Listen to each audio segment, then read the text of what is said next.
Thank you. That you're listening to our dear friend Emiliano. Emiliano, that is from your new CD that you have out. I was listening to it on Amazon, and it is called Emiliano Rockefeller, a Native American Flute Journey, and it's a brand new audio. So with that, I think we're going to get started. I am delighted to say I'm delighted to be here today. Thank you, Emiliano. We appreciate your flute. I'm Barbara Muller, and I'm president of the Rotary E-Club of World Peace and the United Nations Association, and I welcome you to the 75th anniversary of the United Nations. You know, I find that I have so many great people on today, but there are several that I really want to honor. I'd like to honor Ambassador Chaudhary for joining us. I'd like to honor Rudy Westervelt, the co-founder of the Rotary E-Club of World Peace. I'd like to honor my co-partner, David Wick, who helped me put this program together today. And then I want to honor the family of Robert Muller, who has joined us today also. Thank you so much. And all my fellow Rotarians and United Nations Association people also. You are all important to me, my dearest friends for peace and world harmony. Today, as I said, we're celebrating the 75th anniversary of the United Nations. It's our global voice. The United Nations, founded in 1945, rising out of the ashes of World War II. As the charter says, to save succeeding generations from the scourge of war, which happened twice in our lifetime and brought untold misery to our world. And so with that, I want you to realize that we have to reaffirm our commitment, our fundamental human right that war does not work, that we have to live the rules of the Rotary Club of World Peace, who co-sponsored us today with the pillars of peace that we live by. And then I want to thank all of you for the 40 years later. In 1905, Rotary was founded, and 40 years later, they were at the signing of the charter at the United Nations, sharing in the joy of having our first world voice, global voice, the United Nations. Together, we are tackling issues. The United Nations Associations, all 220 of them in the United States and another 1,000 in the world. And the 35,000 Rotary clubs. Imagine all of us working together with your help. It's time for us to also honor one of the milestones of Rotary. Today is also World Polio Day. And if you know anything about Rotary, you know that in 1985, they started to eradicate polio. And we are at the point now where it is almost gone. We only have 2 countries with very few cases. This is the second pandemic that we have been able to eradicate, as you know. And now I'm working on our next. I'm going to go right to what Antonio Guterres, our Secretary General, asked us to do. When he became Secretary General, he said in the year 2000, he wanted, in 2020, I should say, he wanted us to have a global conversation. That global conversation allows us to tell the Secretary General what we want to happen in this century. And then we're entering actually a decade of action for the Sustainable Development Goals, which came into existence in 2015. So here we are at 2020, and we have 10 years left. And hopefully we can get that decade of action working. I'm going to introduce Sharon Byrne. Sharon, will you unmute yourself and talk about our global consultations, Building the Future We Want? Sharon Byrne is the Vice President of Communications and organizes our annual International Women's Day event. She also led efforts on behalf of human trafficking and the 75th Global Conversation. Sharon? Thank you so much, Barbara. Welcome, everyone. So nice to see everyone tonight. Yes, Secretary Guterres started the year off before the pandemic descended, everything else. He wanted to lead a global conversation, and not a conversation where some key diplomats meet at the UN. No, a conversation where everyone across the world got to participate, and the vision was, what do we want in the 75th year of the United Nations? What do we want? the world to look like? What kind of world do we want? And the results are very striking. People were thinking very big. They expressed an intense yearning for international cooperation and global solidarity. Now is the time to respond to these aspirations and realize these aims. In the 75th anniversary year, we face our own 1945 moment. We must meet that moment. We must show unity like never before to overcome today's emergency, the pandemic, and get the world moving and working and prospering again, and uphold the vision of the Charter. Here were the top 10 key findings from the global conversations that were conducted across the world this year. The immediate priority of most respondents was to improve access to basic services such as healthcare, safe water, sanitation, education. The next priority was greater international solidarity and increased support to the places hardest hit by the pandemic. Surprisingly, this has turned out to be the Northern Hemisphere. This includes tackling poverty, inequalities, and boosting employment. While health is the most pressing issue right now, respondents were hopeful about this area improving in terms of better healthcare outcomes. They also believed access to education and women's rights will improve. When looking to the future, respondents prioritized to those areas where they believe things will actually get worse. Most participants across all regions worried about the future impact of climate change. Those of us in California, particularly in the region that we're in right here in Santa Barbara, are already living in a world of climate change and are moving quickly to a position of climate defensiveness. Our inability to stem the climate crisis and the destruction of the natural environment was reviewed by respondents as the most overwhelming medium and short-term and long-term concern. Other major priorities for the future included ensuring greater respect for human rights, settling conflicts, tackling poverty, and reducing corruption. Another major priority included ensuring greater respect for human rights in the many developing countries, and they wanted people to be more optimistic that we are going to do better in the developing countries. 87% of those surveyed believe international cooperation is vital to deal with today's challenges. Looking to the past, 6 in 10 respondents believe the UN has made the world a better place. Looking to the future, 74% see the UN as essential in tackling global challenges. This is good news for the UN.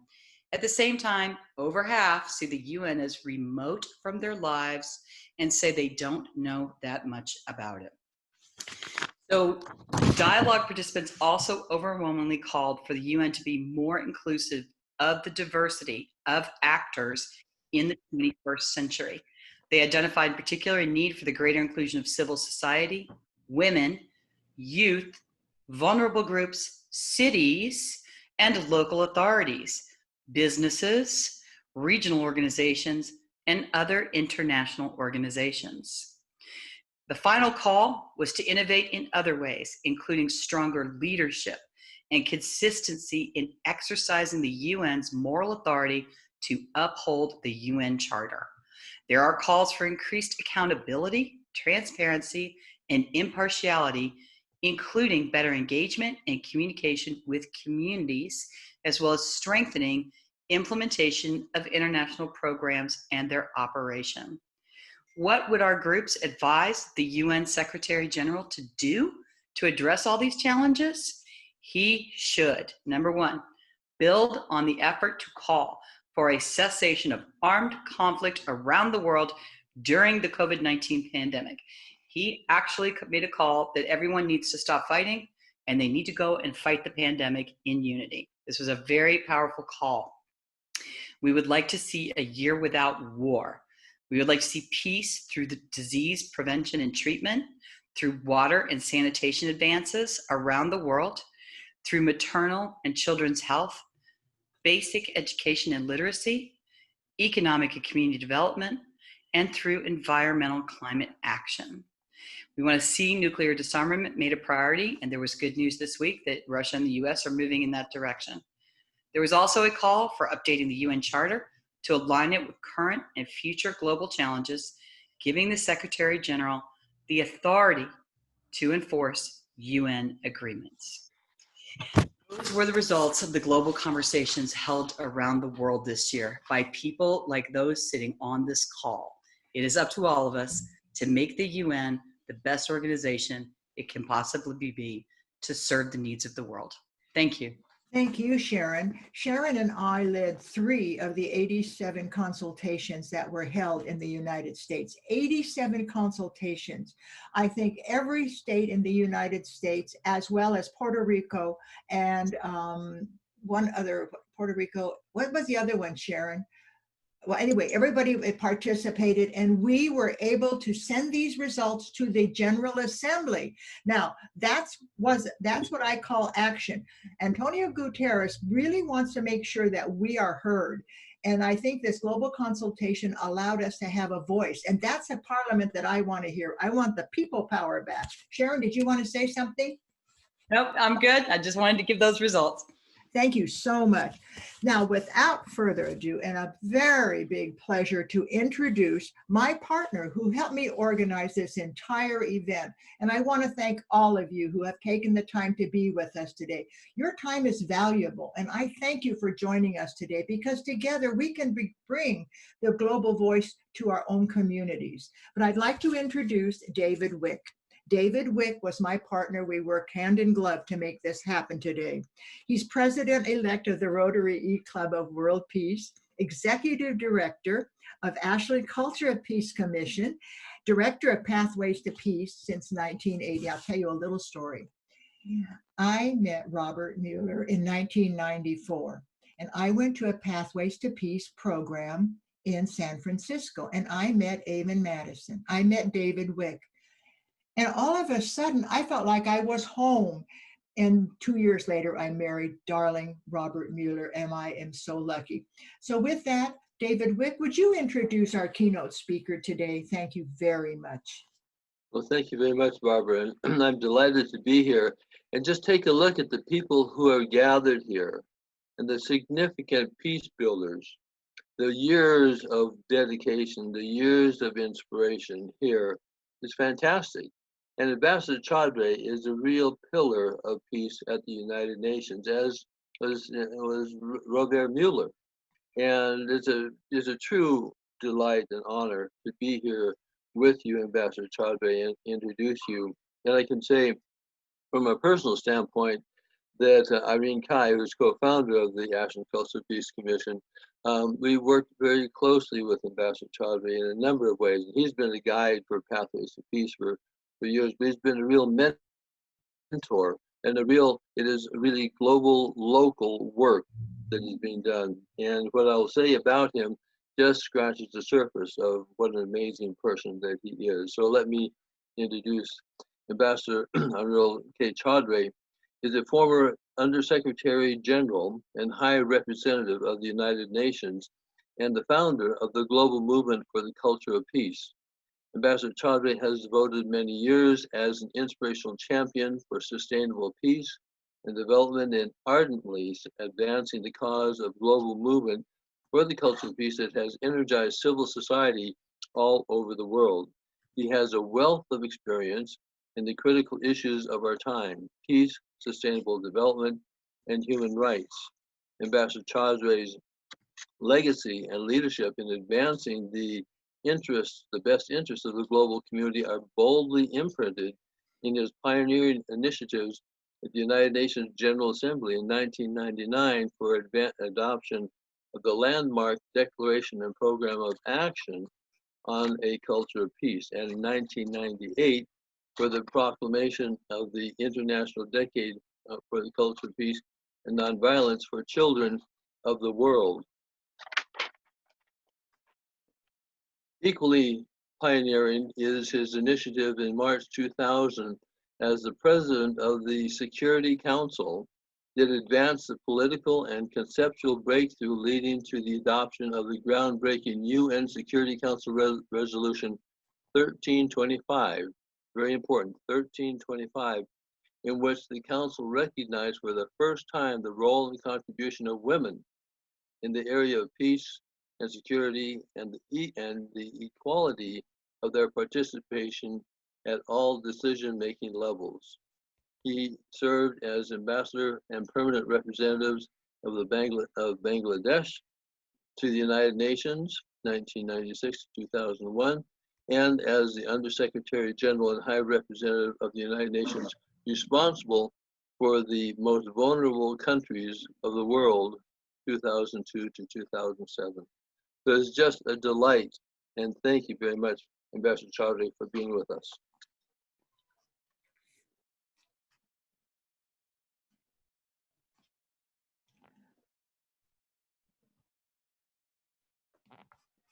Ambassador Chowdhury, unmute yourself, please. Let's see if we can get him to unmute. Just a minute. Ambassador? Yes. Please, oh, you're unmuted. Thank you. Go right ahead.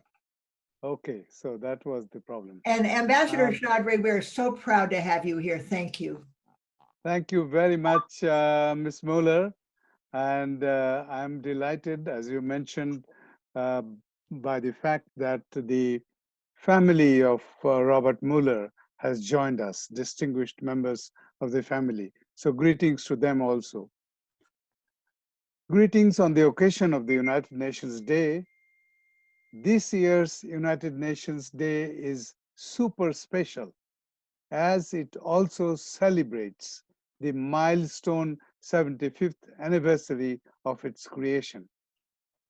My personal felicitations to all of you who are joining in this virtual gathering from various parts of the world. And I must say, number of my students, number of my close family relatives, and also co-workers have joined me in this. And I thank all of them, recognize their presence, and express my delight that they have done so. The United Nations announced as we started the 2020, the year, that the 75th anniversary of the UN and its founding charter comes at a time of great disruption for the world, compounded by an unprecedented global health crisis due to COVID-19 pandemic, with severe economic and social impacts. But it is also a reminder that times of struggle can become an opportunity for positive change and transformation. That said, I would like to structure my presentation today in two parts. One, of course, to show my utter fascination with the life of Robert Muller, in whose name the prize is being given, and also share my humble contacts with him. And then I will speak about the occasion, which is the UN Day, and how the United Nations have been working and should work in the coming days.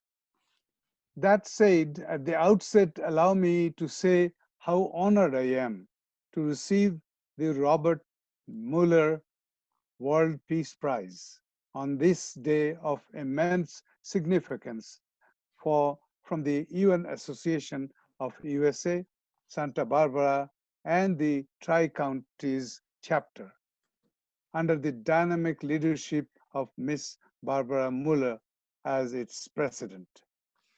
I also feel privileged to say that I knew Dr. Robert Muller and have been blessed by his idealism for the United Nations. The newly independent nation of Bangladesh gave me the responsibility of doing the groundwork for its membership of the UN, and that brought me to New York in 1972. And the first senior official of the United Nations who welcomed me most cordially was Mr. Muller, who ended his formal work for the United Nations as Assistant Secretary General. He was always open to my occasional visits to his UN office without appointments, greeting me with his natural, warm-hearted smile. He would graciously respond always to my questions about substantive or procedural issues as a greenhorn diplomat in the UN's complex environment and politics. In all this, he exuded his love, respect, devotion, and commitment to the world body. Somehow, I would sense a similarity of my own persona in the spirited way of his working for the United Nations, a rare engagement to be found in today's United Nations community. A Belgian by birth and a global citizen by belief, he knew the horrors of war, Second World War, of being a refugee, experiencing imprisonment, and was a member of the French resistance.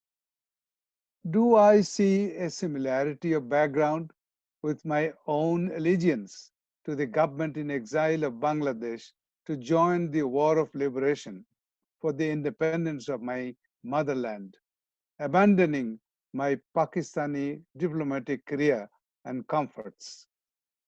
I was, in reality, a refugee, like many millions of fellow Bangladeshis who took refuge in neighboring West Bengal.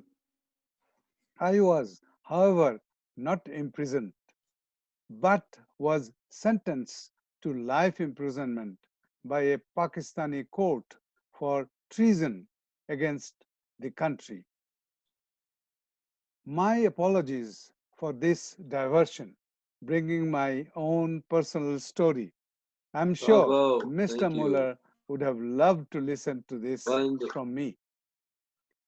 With his passionate encouragement as Bangladesh ambassador to the UN, I proposed and negotiated a consensus resolution by the UN General Assembly in 1997, proclaiming the Millennium Year of 2000 as the International Year of Thanksgiving. This was the first time ever that the General Assembly voted unanimously in favor of a spiritual idea. Bless you, Dr. Miller, for structuring the World Core curriculum. He is known worldwide as the father of global education. In active retirement, Dr. Muller brought in his valuable leadership as Chancellor of the University for Peace, created by the United Nations and located in Costa Rica. Eternal worth of his daily quotations give us inspiration and encouragement to be a true global citizen. On the UN's 50th anniversary in San Francisco, Dr. Muller said, and I quote him, "I have been transformed by the United Nations. I am definitely grateful to the UN for having taught me that planet Earth is my home, that humanity is my family, and that is worthwhile to devote my 40 years with enthusiasm and faith to the great objective for which the organization was truly created." In the face of colossal obstacles and short-sightedness of nations, even then, the United Nations has created many miracles. The world's future requires a strengthened UN.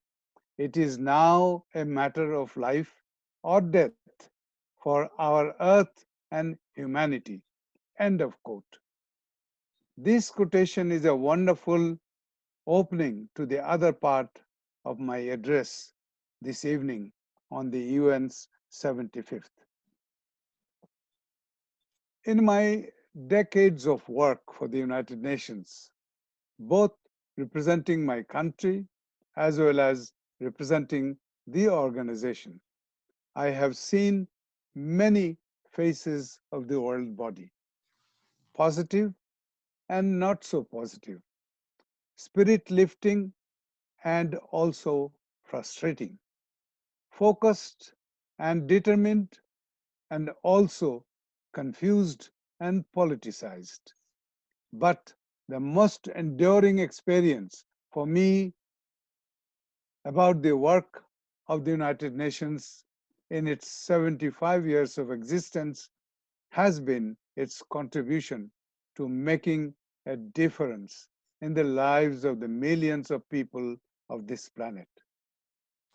That role is still continuing with all its vibrancy and dedication.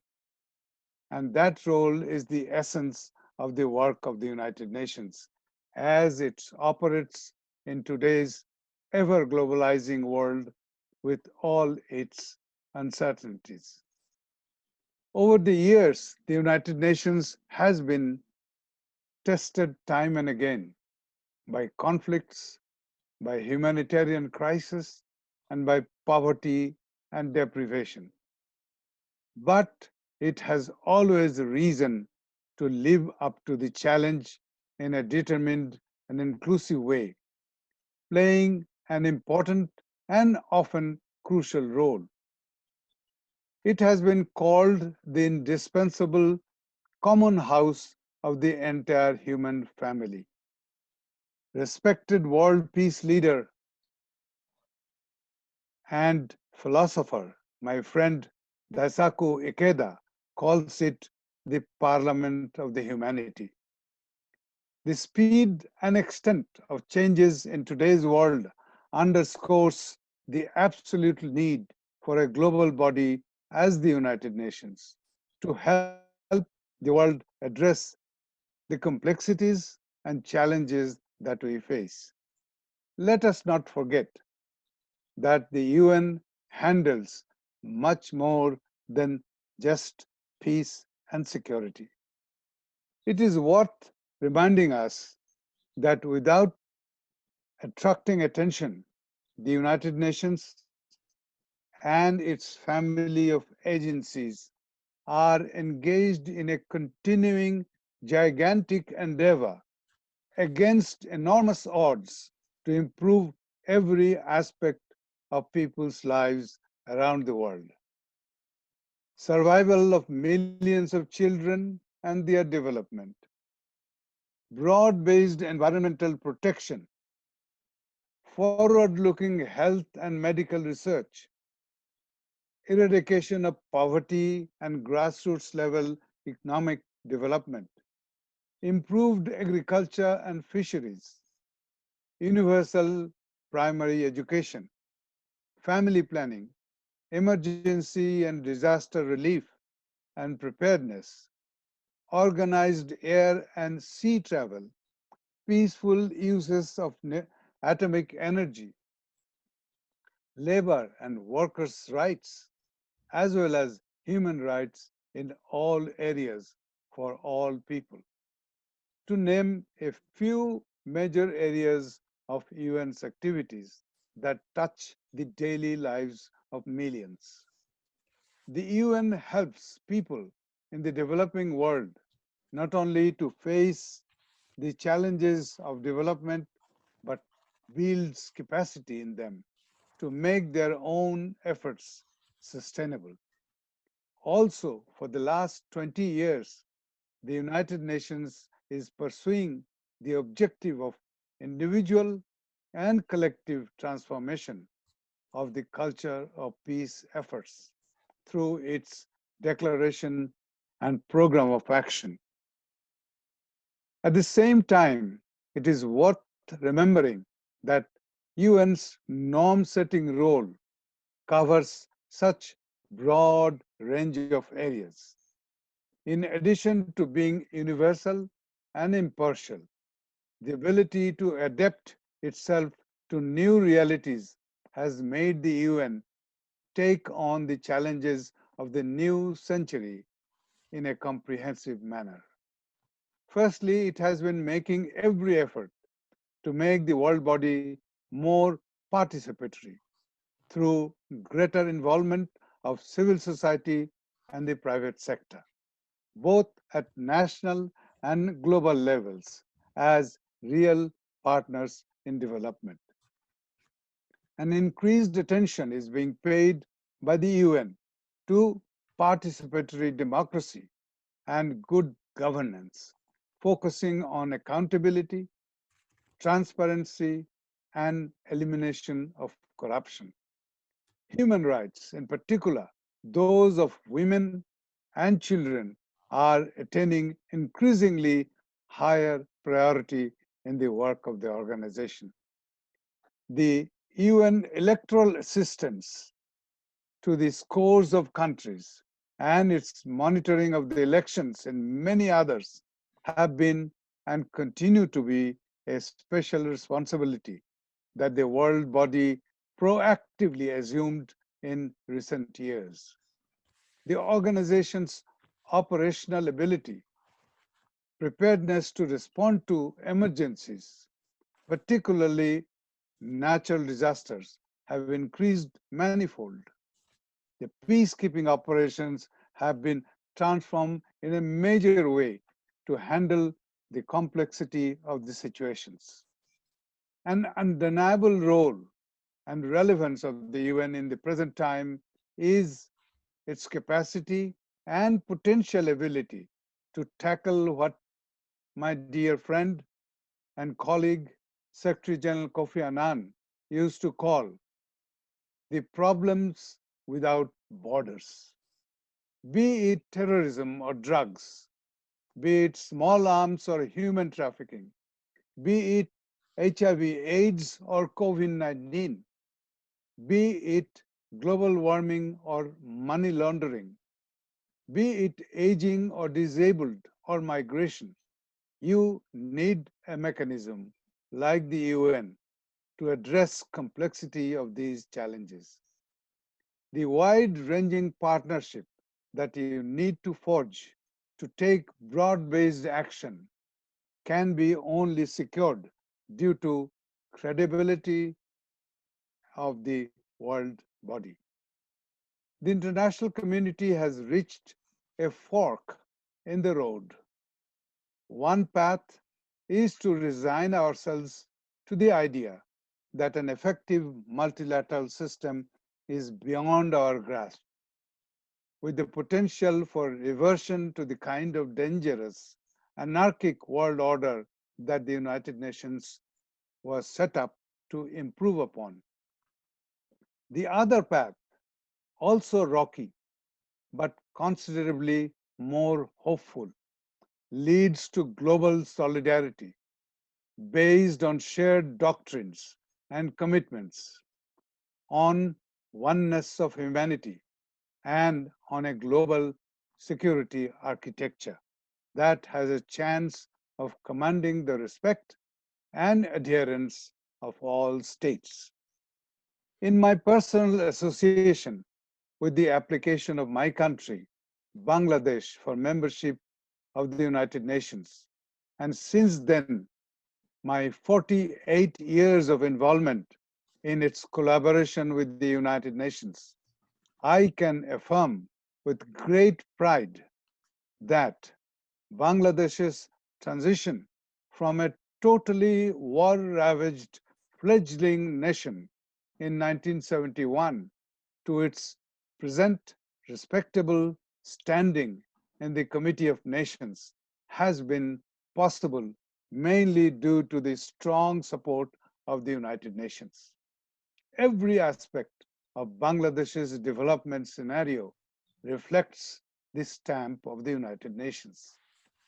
In my last formal responsibility with the United Nations as the advocate for the world's most vulnerable countries, as I moved from Benin to Uganda, from Sudan to Senegal, from Laos to Mongolia, from St. Lucia to Samoa, getting myself acquainted with their development efforts and at the same time advocating for the multidimensional support that the UN family provides to each country.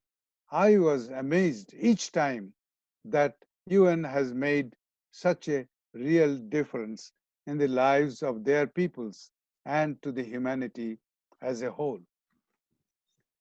Each time my faith in multilateralism is vindicated, my belief and trust in the United Nations as an organization for the people is renewed and reaffirmed. With those thoughts, let me end by saying what can be more appropriate occasion to receive from the UNA USA on the UN Day the Robert Muller World Peace Prize, which bears the name of an individual who personifies the United Nations in the most exalted way. I thank you. Thank you, Ambassador Chaudhary. I listen to you and I have this renewed hope that the United Nations will be able to fulfill the dreams of the Charter and the dreams of Robert Muller. I'm going to segue into a little video now because we're going to present you the Peace Prize, but many people on our call today have not ever met Robert Muller. They've heard about Robert Muller because he was the most quoted man on Google when Google started. And I remember my friend coming and saying, "Did you know that Robert Muller's on Google?" And I said, "Well, what is Google?" And I thought it was a joke. And he said, "No, he's the most quoted man on Google." And that's because his ideas were always there. So Ambassador Chaudhary, we would like to share a video of Robert Muller. And Andres, we're ready for the video.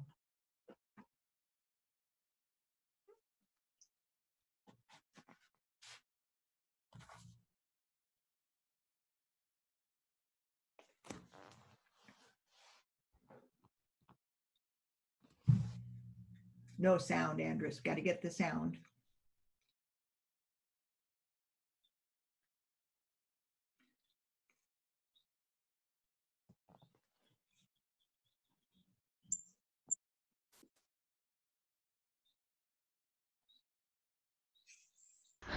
To lead the learning, we invited an Elder Earth spokesman, Dr. Robert Muller, Chancellor of the United Nations University for Peace. Dr. Muller's advice was never to underestimate the power of dreams.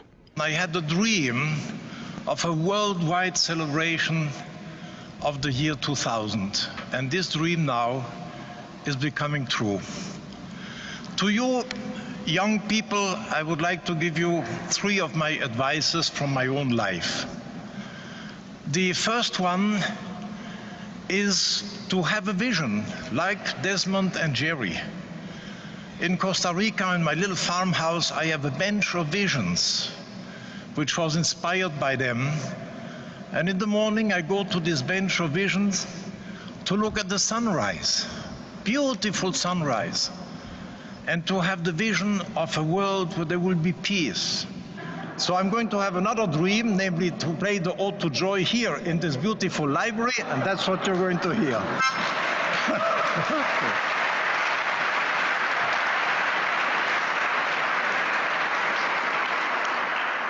I'm sorry not to have such beautiful performances as you had before, but on those 10 little holes, I will try my best. Okay.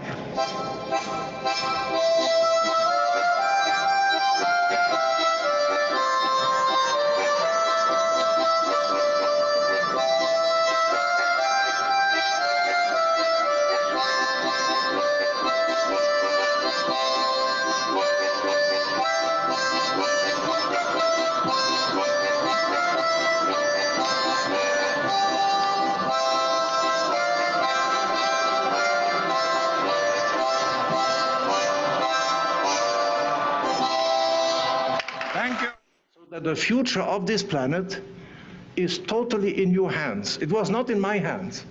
We didn't know this. But you today, this is what you have to be taught by your teachers. This is an absolutely fundamental knowledge which you must be taught. You are not children of Canada. you are really living units of the earth.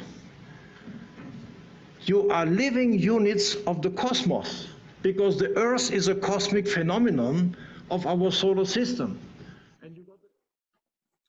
Thank you so much for listening to my dear, sweet Robert Muller.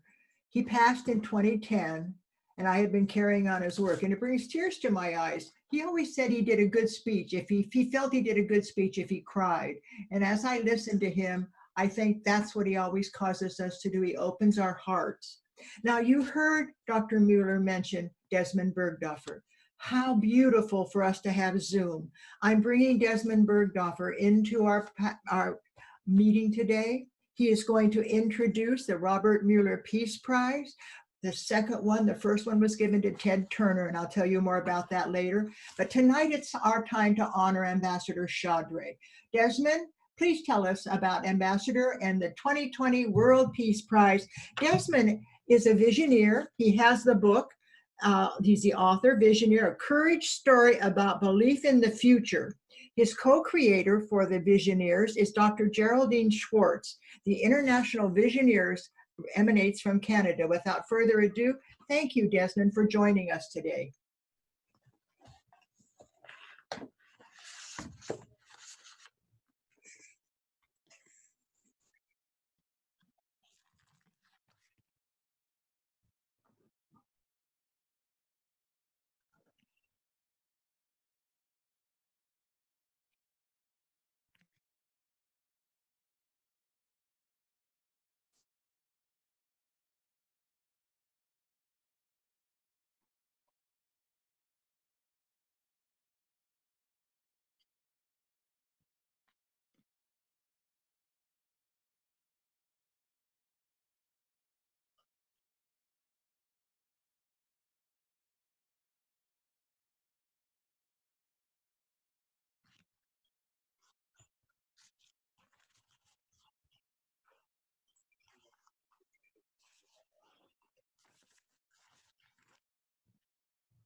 Thank you. Thank you, Desmond. This is a crystal, and I've been trying to take a photo of it, but it turns into a mirror because of the background. So I'm going to read this beautiful crystal to you.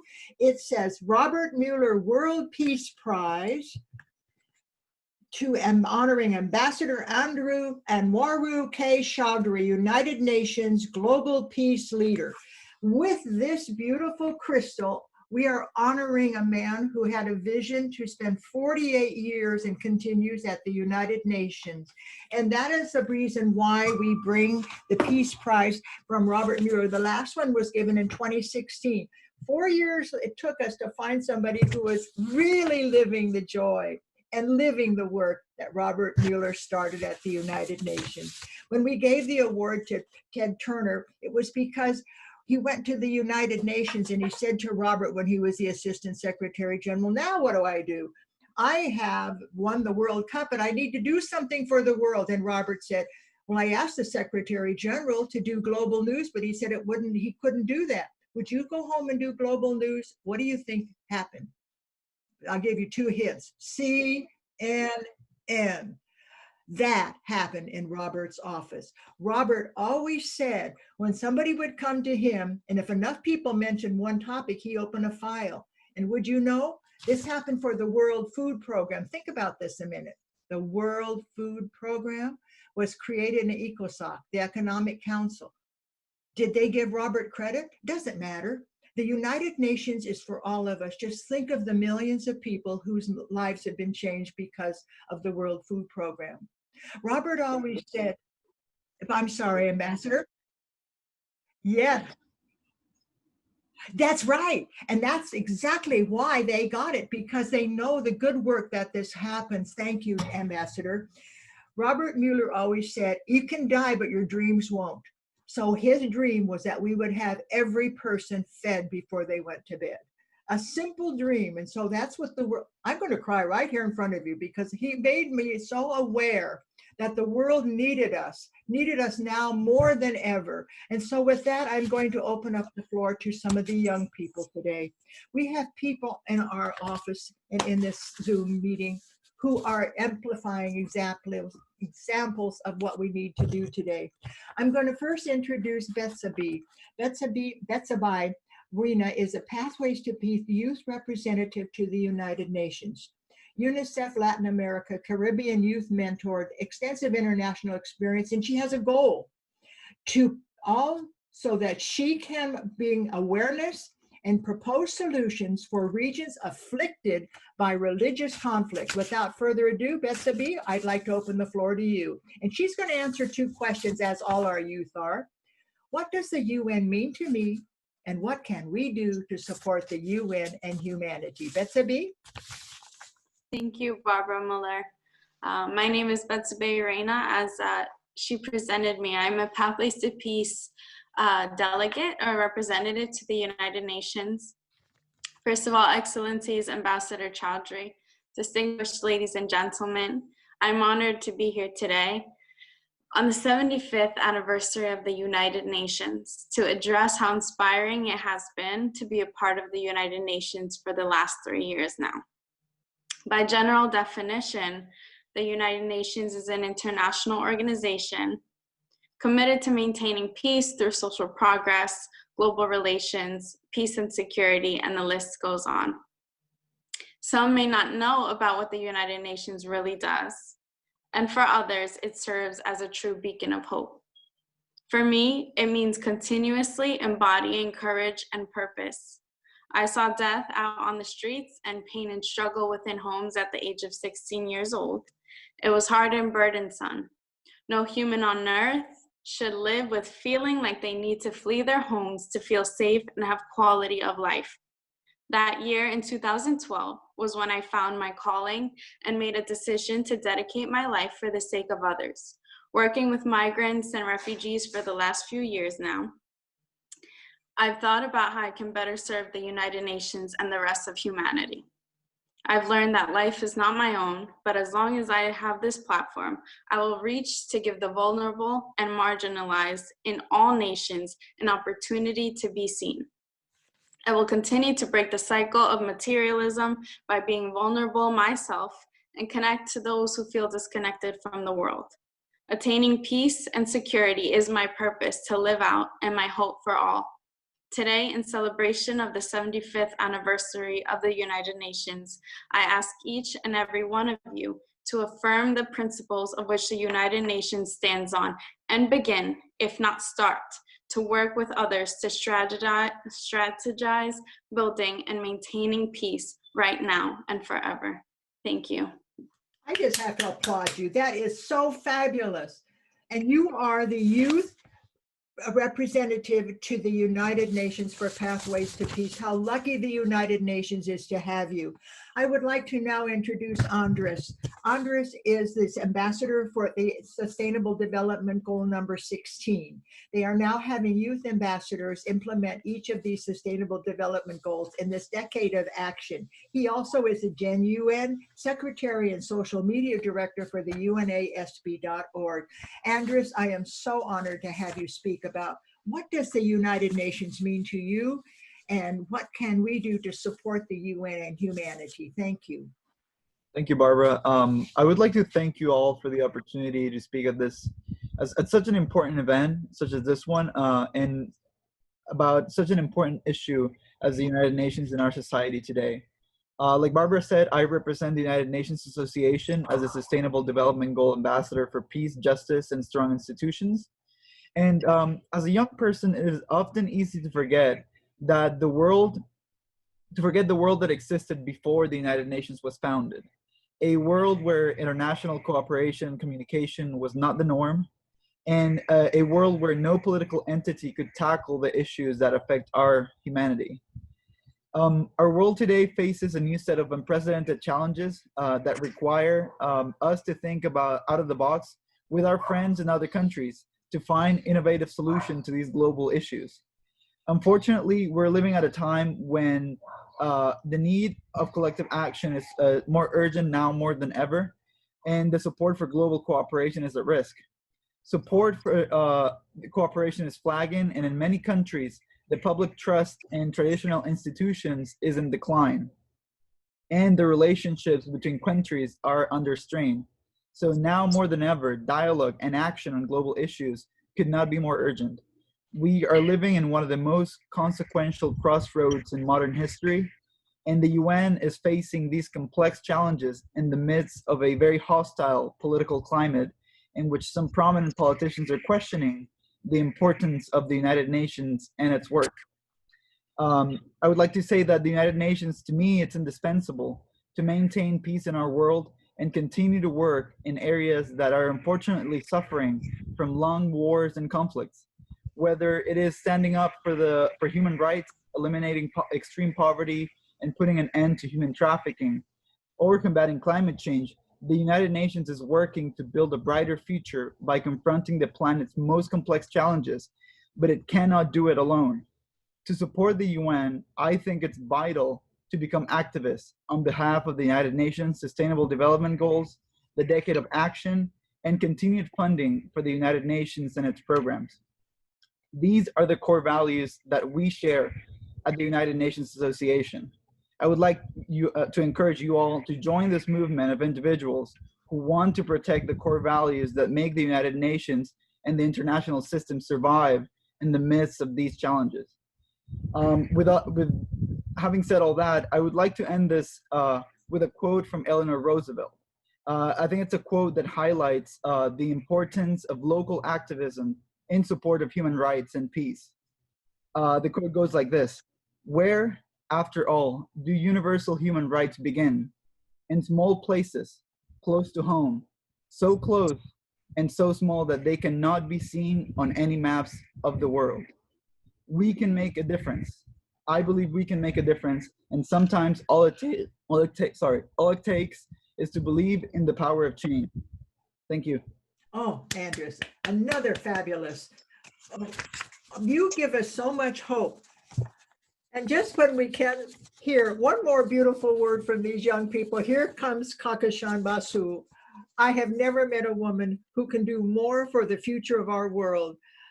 Ambassador World Future Council. She is a founder, president of Green Hope Foundation. She's a TEDx speaker, one young ambassador, and winner of the International Children's Peace Award.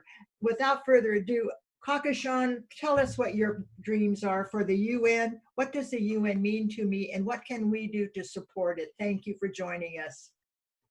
Thank you, Barbara. Good evening, everyone from Toronto, Canada. And congratulations, Ambassador Chaudhary. You are an absolute inspiration to all of us, especially to young people.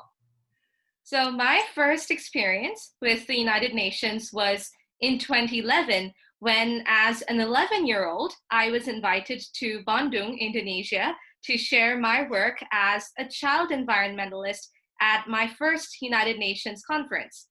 And as a young girl, I was delighted to meet like-minded young people and adults from all corners of the earth who found strength and purpose from each other and united in their diversity to achieve a common cause that is the good of humanity and our planet. This was my first realization of the strength and spirit of the United Nations, its ability to bring people together in their full diversity, demonstrating the power of multilateralism to find solutions to global issues through consultation amongst all stakeholders. And in the years since then, having been involved in multiple UN processes, be it UN Women, UNICEF, UNEP, UNCCD, UNHCR, UN Habitat, to name a few, I have continued to be in awe of this magnificent platform of collaboration that is now celebrating its 75th anniversary. To me, the United Nations is like the North Star, always there, steadfast up in the sky as the sole shining beacon of hope that provides guidance to those who look up to it. And we must understand that the United Nations is only as strong and effective as we make it to be. The onus, therefore, is always on us on how effectively we use this illustrious institution. The UN Charter begins with the 3 words, we the peoples. And indeed, it is us who make the UN what it is and what it can be. And to be effective, we must work to ensure that the UN and its processes continue to remain a safe and inclusive place free of nepotism and patriarchy. We are in unprecedented times, and as a grassroots advocate for the Sustainable Development Goals, who is working to empower those who are the farthest first, the United Nations remains our only multidimensional institution that can guide us through these troubled waters and build a more humane world where no one is left behind. Thank you. That's fantastic. You see, I listen to you 3 and I have so much hope, because my dreams they're not going to die with me. You're going to carry them around with you, and I want you to, because I believe the United Nations is there for all of us, young, old, and no matter where we are. And I also want to thank Zoom. Zoom, you have made us lose our borders. You have institutionalized conversation, and that's what I want. I want more conversation. Now, I'm going to let one of my favorite people in Rotary speak. His name is Dennis Wong, Rotary Action Group for Peace co-founder, the International Cities of Peace NGO representative to the United Nations, UNA USA, and a UNA member. Every one of you on today, I hope you will join your United Nations Association. I have been president of the United Nations Association Tri-Counties for 12 years. We need more of you. Come on, I can't do it all. You have to help me. Join your United Nations Association, join your Rotary clubs, and let's work. Dennis Wong. Aloha. Aloha. And imua. Aloha, as most people know, it's hello, goodbye. It also means peace, love, compassion, and respect. A new word for some of you might be imua, which is also Hawaiian. It says move forward with purpose and strength. And this is what it's all about. And I'm very honored and happy to be part of this event. And I want to thank Barbara and David for putting this thing together. And also, congratulations to the ambassador, who's my hero. It's really amazing since I met him about a year or so ago, and I learned more about him and what he's done. And it's been terrific. And I really follow a lot of his words and what he's saying. And so thank you very much and congratulations to all. As from the video, Dr. Robert Muller said, the future is in our hands. The future is in our hands. So what will we do in shaping our future together for the world that we the people need and want? There's a famous management consultant, I come from the business world, Peter Drucker, who says, if you can't measure it, you can't improve it. So one of the things is how we define peace and how we measure our efforts in shaping our future together. I'd like to maybe offer this for your consideration. I define peace as to assure everyone's right to safety, prosperity, and quality of life. The consensus value of peace. I'm going to repeat it again because it's really important to me, and hopefully it's important to you. To ensure people's right to safety, prosperity, and quality of life. And these are the goals and mission of an NGO that I'm part of, the International Cities of Peace. This definition of peace is well aligned with the United Nations Charter, the Universal Declaration of Human Rights, and the UN Culture of Peace. And the culture of peace says is a set of values, attitudes, modes of behavior, ways of life that reject violence and prevent conflicts by tackling their root causes to solve problems through dialogue, negotiation among individuals, groups, and nations.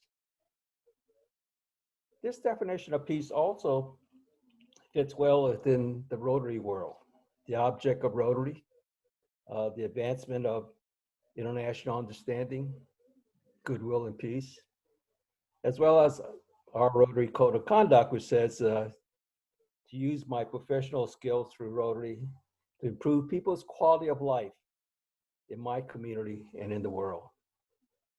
Also moving further, it also fits in with the Rotary peace building and conflict prevention area focus that asks us to take action to address the underlying causes of conflict, including poverty, inequality, ethnic tensions, lack of access to education, and unequal distribution of resources. So I see us as we, both as Rotarians, as members of UNA, as not only peace builders, but also problem solvers, and taking that idea and our skills to a higher level. One of the things that we say, so peace is really a human's rights issue. And the right to, again, safety, prosperity, quality of life. Then there's the other Peter Drucker quote. The best way to predict the future is to create it. So let's create the future together. Let's consider shaping our future together in ways beneficial to all concerned. Let's ensure everyone's right to safety, prosperity, quality of life, the consensus value of peace. With that, I thank you, and I welcome future discussions on peace, Rotary, UNA USA, and the United Nations. And with that, I say aloha and imua. So let's go forward with purpose and strength. So thank you very much. And thank you all. And again, congratulations to the ambassador. Thank you. You know, Dennis, that's the first time I've heard you speak so shortly and so succinctly. Thank you very much. Dennis Wong is one of our Rotary Action Group for World Peace Heroes. He's one of the men who started it with Al Jubitz. He is one of the men who started the International Cities of Peace. This man is action in person. Now, I want to go to somebody I admire. I met her in Atlanta. Her name is Helen Riesler. She was the president of the New York chapter of the Rotary. She was the reason why 9/11, those first responders who brought those burning bodies out of the building had food to eat, clothes to wear. She took care of those people. Her Rotary Club is my hero after 9/11. Helen, would you tell us what the UN means to you? And you live in New York, so you can visit it anytime you want. Without any more words about praise for the woman who I love, she ran the UN district meetings for the breakfast at the Rotary brought into the United Nations. Do you know that Rotary has permanent status at the UN? Not anybody else has permanent status, but Rotary does. And the district governor she was in 2005 and 2006. Helen, please give us a few words and welcome. Are you unmuted, honey? Unmute yourself, Helen.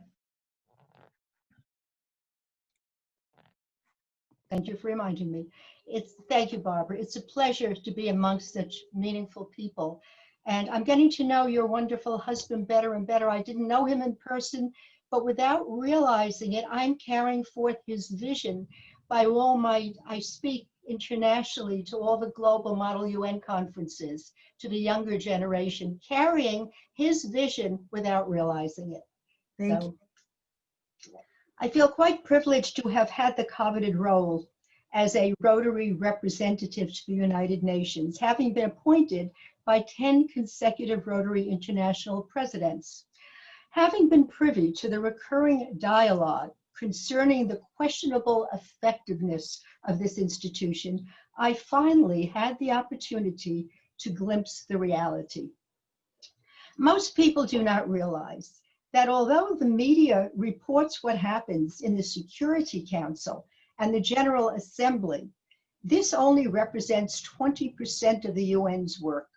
Actually, 80% is with social, economic, and humanitarian issues.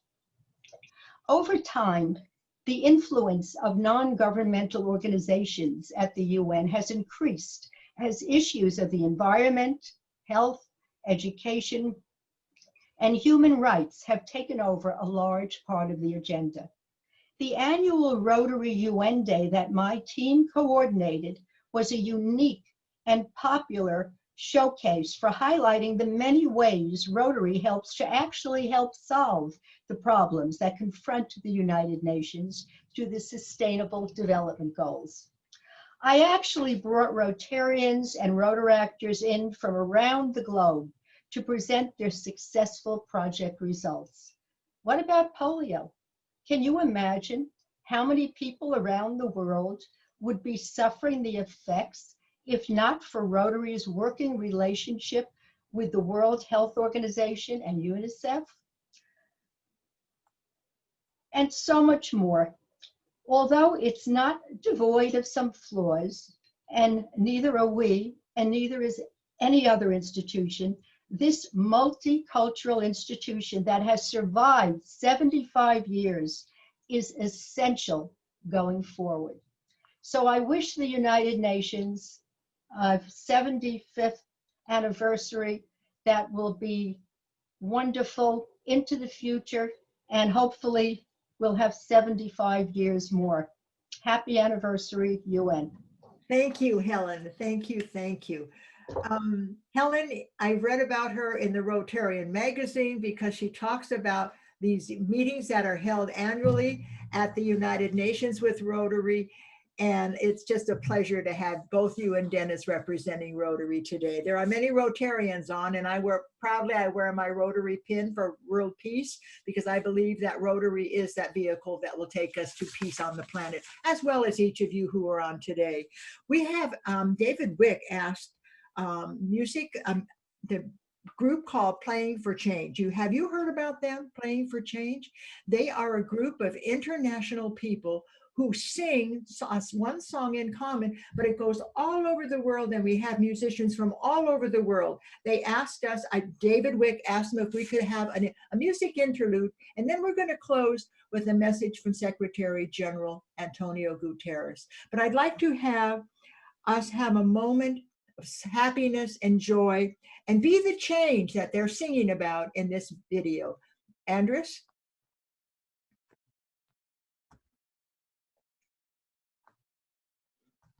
Going to cue up the video any minute now, unless he fell asleep.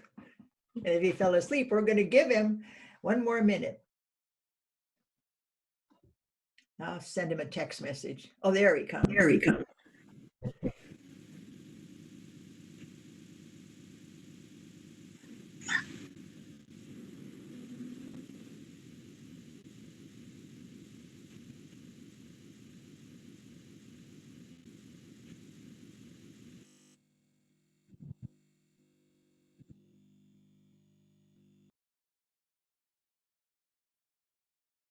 One, two, three, four.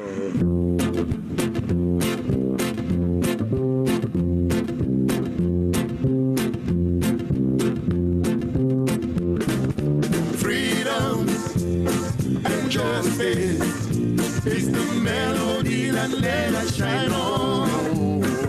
If you feel it through the music, we can make this world a better place. Freedom and justice is the melody that let us shine on. If you hear it through the music, we can make this world a better place. Live together, love forever. It's the only thing we can do.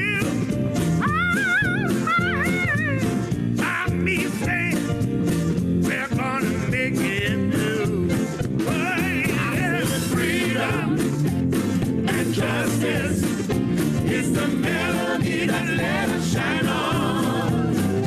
If you feel it through the music, we can make this world a better place.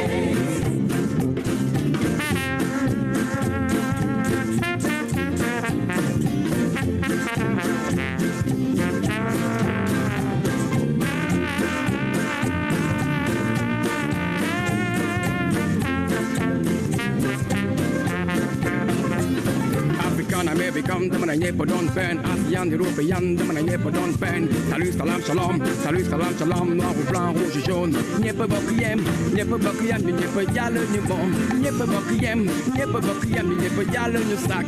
Nie pe bokiem, nie pe toma de ma. Freedom and justice is the melody that let us shine on. If you hear it through the music, we can make this world a better place. Freedom and justice is the melody that let us shine on. If you feel it through the music, we can make this world a better place. Freedom and justice is the melody that let us shine on. If you hear it through the music, we can make this world a better place.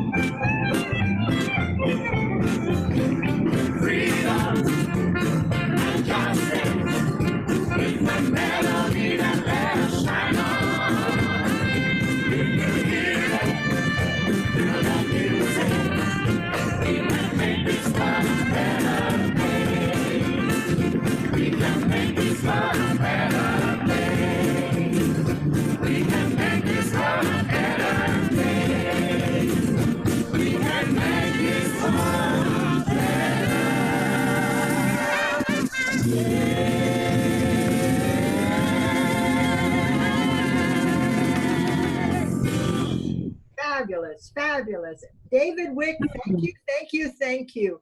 You see what music does? It opens up our hearts and makes us realize that we are the change we've been waiting for. We are what the world needs today. And I want to have a very special thank you to all of you. And I must mention Bill McCarthy. If you don't know Bill McCarthy, you're in for a treat. He runs Peace Channel. If you ever need inspiration, you ever need a program that will inspire you, go to Peace Channel and Bill McCarthy will inspire you. I want to ask all of you to remember that the 75th anniversary is just a date on a calendar. We have to make it real. We have to show that we are the United Nations in action. And I know each of you will do that. I have a very special thank you for Ambassador Chandre, who just amplifies what we need to do today. His students are the talk that we need to talk. We need to tell people, yes, I'm proud of the United Nations. Yes, I'm proud of Rotary eradicating polio. Yes, I'm a member of the United Nations Association. Dennis Wong sent me an email after he had given me his credentials, and he said, mention that I'm a member of the United Nations Association. And I want you all to know that it's $25 a year to be part of the Global Voice, and we work hard to support the United Nations. Each of the speakers today, I have a special debt of gratitude to you. Thank you, thank you, thank you. We're going to close today with a message from Secretary General. He made a very special video that asks us to remember that the United Nations Associations, all 220, we're the oldest one in Santa Barbara. We were founded in 1944, a year before the United Nations. We were founded after the League of Nations. When Robert went to the United Nations, they didn't have a United Nations building. He was in a war-torn factory. He was in an old war-torn factory, and on the 5th anniversary, when the United Nations was actually built, this ambassador, no, I don't think it was built then. I have to ask Ambassador Chandre, do you remember when the UN was built? I can't remember. Okay. Well, anyway, at the 5-year anniversary, Robert was walking down the hall and this ambassador said to him, what are you doing here, young man? And he said, I've come to work for peace. And the ambassador said, I pity you because it won't be here in 10 years. We'll be done. And Robert said, as Robert always did, mark my words, the United Nations will be here 50th anniversary, and I will be there. I sat next to Robert at the 50th anniversary of the United Nations. He played his Ode to Joy in that cathedral. He created the World Council of Religions in that cathedral. He created so many programs. 11 of the 32 agencies at the United Nations were part of his ideas. When his son, who also worked for the United Nations, was walking down the hall, he said, oh, Dad, why do you always talk about the United Nations? He was an employee of the UN. Robert said, look at this mural here. How many of these agencies do you think I had part of? He said, I don't know. And he said, 11 of these agencies I helped create. You know, when you're working for an institution, you don't get all the credit, but you also get to have people implement your ideas. So wherever you are, bring those ideas into full orchid. And I must tell you something. I'm going to get a book now. Just hold on. This book is in celebration of today. This is a book by Douglas Roach. I didn't know Douglas Roach was going to be on tonight. Beyond Hiroshima, here we are. I'm reading the book that probably put the map into existence for the treaty that was signed today. And Frisch, I'm sure, is jumping up and down with joy, as are many of the people on board today. I want to thank our wonderful author, Douglas Roach. He wrote a book with Robert Muller. He came to our little farmhouse in Costa Rica, just like John Denver. I mean, we were living in this humble little cabin on a hill with hardly any running water. At least we had no hot water, no stove, but we had a refrigerator. And people would say, what are you doing living in this little shack? And we would say, you don't need all the luxuries of our planet to be happy. You need peace, and you need to work for peace. And we lived right by the University for Peace. And we would walk down and we would lecture to those people. And the elder hostels would come. And the elder hostels would say, oh, Dr. Muller, you're so important. We can't do anything. He said, what was your dream when you were a little child? You're retired now. It's time for you to fulfill those dreams. My dream when I was 3 was I was going to work for peace. And Robert's dad said, what do you mean you're going to work for peace? There's no such thing as a peacemaker. And he was in war-torn Alsace-Lorraine. The French were shooting the Germans. They were cousins. But because of nationality, they had to change their uniforms 5 times without leaving their home. He said, I'm going to work for peace. And his dad said, no, you're going to be poor. And Robert said, I don't care. So at the University of Strasbourg, there was something on the wall and it said, what would you do if you were running the world?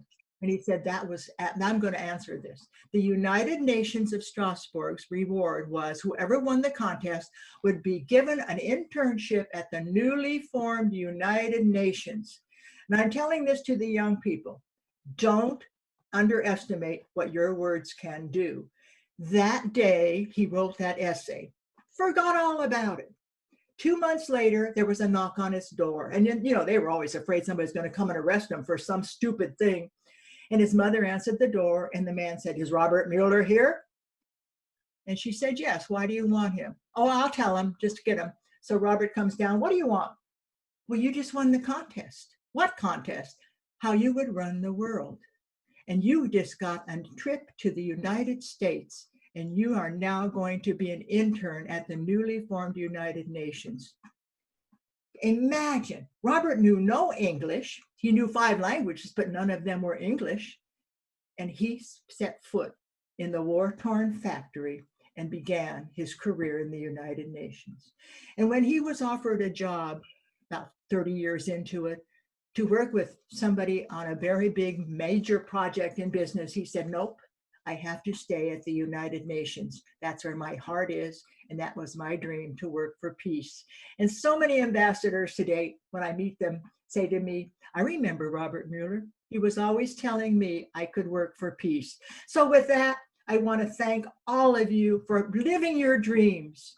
You never know when opportunity is going to knock on your door and invite you to live the peace you need. Just like my son brought this book to me, Douglas, just yesterday. And he said, Mom, I think you forgot to read this book. I started reading it last night, and the book is called Beyond Hiroshima. And I just want to thank you all for being here. Watch for the coincidences in your life.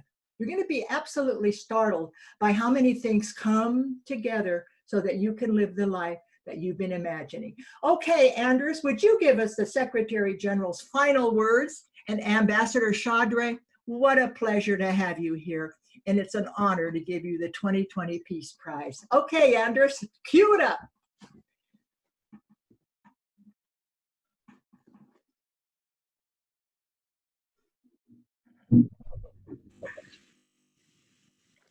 As the United Nations marks our 75th anniversary, I wanted to extend a special message to United Nations associations around the world. Thank you. Thank you for being among our best friends and indispensable partners. You are critical to sharing the UN story of advancing peace, justice, equality, health, and human rights for all. That work is more important than ever as we strive to overcome COVID-19 and achieve the Sustainable Development Goals. The pandemic is a wake-up call. We cannot go back to a pre-COVID world of inequalities and fragilities. And we must do more to respond to a world of challenges ahead, the climate crisis above all. Now is the time to strengthen international cooperation for the common good. Thank you once again for doing just that. Let's keep working together for the future we want and the United Nations we need. Thank you. Oh, thank you. I remember when Antonio Guterres became the Secretary General, and I thought, oh my goodness, look what he has to step into. I had just listened to Ban Ki-moon, who is just exiting, and I thought Ban Ki-moon was just doing such an outstanding job as Secretary General, and in came Antonio. But Antonio has opened up the United Nations to all of us. That's why I'm so grateful to him, because he wants to hear from us. He has put together the opportunity for global consultations. And you know, people say to me, well, what should I say if somebody says, what does the UN do? I'm going to give you 3 things to say, and you memorize this. 1, it procures vaccines for 54% of the world's children on the planet. And I think that polio is eradicated because of Rotary, but the United Nations provides those vaccines for children, helps 2 million women every month overcome the pregnancy risks that once upon a time caused many of them to die. Assists 71.4 million refugees fleeing war, famine, and persecution. Provides food. This is the World Food Program that Ambassador Chaudhary told us got the Nobel Peace Prize. Provides food to 91.4 million people in 83 countries. Helps the peace, keeps the peace with 102,000 peacekeepers in 14 operations. And last but not least, my favorite of all the duties that they do at the United Nations is stands up for the human rights for over 7 billion people globally. Eleanor Roosevelt, and I'll tell you this story and then we'll close. Eleanor Roosevelt worked so hard to have the United Nations have the first Human Rights Declaration.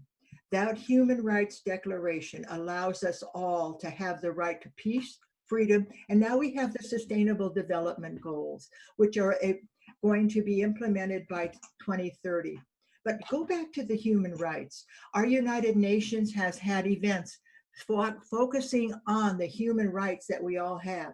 We've had events where we had somebody talk about what Eleanor Roosevelt did. And we bring those ideas to your people in your groups. As I look at the people in this group today, I realize each of you are active peacemakers. And it just makes my heart feel so good to know that we're all carrying the words of Robert Muller, Ambassador Chaudhary, and all the United Nations and Rotary clubs. And without further ado, I'd love to keep you all night because you're now becoming my new extended family. But I think it's time for dinner, and I'm going to let you all leave with a great welcome and a great thank you for joining us tonight. Whenever anybody does a talk, I say, thank you for giving us an hour and a half of your time, your precious life. Thank you, thank you, thank you. And peace be with you. Welcome.